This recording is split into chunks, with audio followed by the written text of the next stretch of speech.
সম্মানিত প্রতিষ্ঠান প্রধানগণ সহ অন্যান্য শিক্ষকবৃন্দ সবাইকে শুভেচ্ছা জানাচ্ছি। আজকে আমি দুইটি জরুরি ভিডিও নিয়ে একটু আলাপ করব এবং দুইটি ভিডিও আজকে আমাদের ইউটিউবে এবং ফেসবুকে আপলোড করা থাকবে। আশা করি আপনাদের খুব উপকার হবে এই দুইটি থেকে। আপনারা জানেন যে আমাদের মাধ্যমিক স্তরের আমরা যে বিল সাবমিট করি শিক্ষকদের, সেটি কিন্তু আমরা ইএমএস সেল থেকে আমরা যে বিলটা সাবমিট করি ইএমএস সেলে যেই ইএমএস ওয়েবসাইট থেকে আমরা কিন্তু কাজটি করে থাকি এবং সেখানে ইএমআইএস থেকে এমপিও ইএফটি এর মাধ্যমে আমরা যে কাজটি করি সেটি কিন্তু আপাতত বন্ধ আছে। আর আমাদের বিল সাবমিটের ব্যাপারে আগামী 25 তারিখ থেকে অর্থাৎ আগামী দিন থেকে কিন্তু আমরা বিল করতে পারবো। বিল দেখুন ইএমএস সার্ভার কিন্তু বন্ধ এবং ইএমএস সার্ভার থেকে আমরা আর এখান থেকে বিল করতে পারবো না। আমাদের একটা নতুন মডিউল এসেছে এবং এই মডিউলে বেশ কিছু পরিবর্তন এসেছে, তাই আপনারা এই কাজটি করার জন্য আপনারা অ্যাড্রেসটি লিখে রাখতে পারেন। অ্যাড্রেসটি হচ্ছে apps.emis.gov.bd। অ্যাপস আমি পিছনের http://: কেটে দেই, এটি অটোমেটিক চলে আসবে আমাদের apps.emis.gov.bd। এই ওয়েবসাইটটি লিখে আপনারা সরাসরি যে কোনো ব্রাউজারে ঢুকে যাবেন। আমি দেখাচ্ছি অ্যাপস দেখুন apps.emis.gov.bd। এটিতে লিখে ঢুকে যাওয়ার পরে এন্টার বাটন প্রেস করবেন। প্রেস করলে সরাসরি কিন্তু আমাদের education management information system EMS এখানে কিন্তু ওয়েবসাইটটি চলে আসবে। এখানে আমাদের জন্য বেশ কিছু কিন্তু মডিউল রয়েছে এবং আমরা এখন থেকে এটি কিন্তু সম্পূর্ণ নতুন একটি সাইট এবং নতুন সাইটে এখানে কিন্তু বেশ কিছু এটি আমরা আগে ব্যবহার করেছি কিন্তু সেটি কিন্তু এখন একটু নতুনভাবে নতুন রূপে এখানে কিন্তু রয়েছে। এখানে বদলি সংক্রান্ত যে আবেদন আছে, বিসিএস ক্যাডার শূন্য পদের তথ্য হালনাগাদ করা, এমপিও ইএফটি, এগুলো কিন্তু আমাদের এখানে রয়েছে।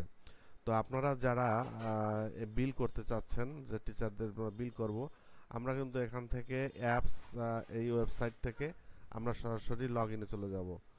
লগ ইন থেকে আমাদের ইউজার আইডি এবং পাসওয়ার্ড দিয়ে আমরা এটি ফিল আপ করবো। ফিল আপ করে আমরা লগ ইন বাটনে ক্লিক করব। ক্লিক করলে পরে সরাসরি আমাদের কিন্তু সেই ইন্টারফেসটা চলে আসবে। এখানে নতুন কিন্তু একটি মডিউল তৈরি করা হয়েছে, যে মডিউলটা হচ্ছে ট্রান্সফার অ্যাপ্লিকেশন। এখানে ট্রান্সফার অ্যাপ্লিকেশন সম্পর্কে আমি একটু পরে দেখাচ্ছি।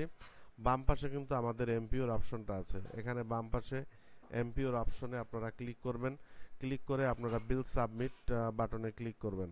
বিল সাবমিট বাটনে ক্লিক করলে সরাসরি এখানে সেই আমাদের যে পরিচিত ইন্টারফেসটা চলে আসবে।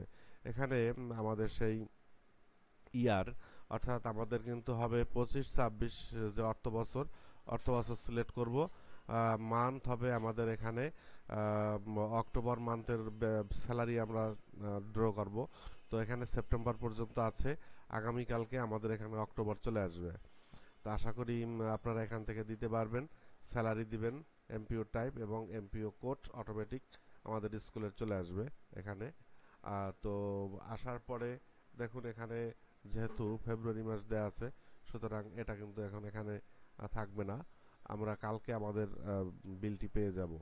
তো এবং এখানে আমাদের বর্তমানে সেপ্টেম্বর মাস আছে, যেটি কিন্তু অলরেডি আমরা লোড দিয়েছি আগে, কিন্তু এটি আমাদের সাবমিটেড, অর্থাৎ এই বিলটি অলরেডি আমাদের কিন্তু সাবমিট করা হয়ে গেছে সেপ্টেম্বরেরটা, ঠিক আছে, এবং সেটা কিন্তু আমরা অলরেডি পেয়ে গেছি। তো এটি কিন্তু আর নতুনভাবে আসবে না।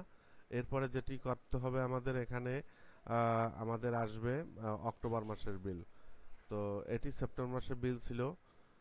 আমরা এটি যথারীতি কিন্তু আমাদের সাবমিট আমরা করেছিলাম এবং সাবমিট করে এটি কিন্তু আমরা উত্তোলিতও করেছি।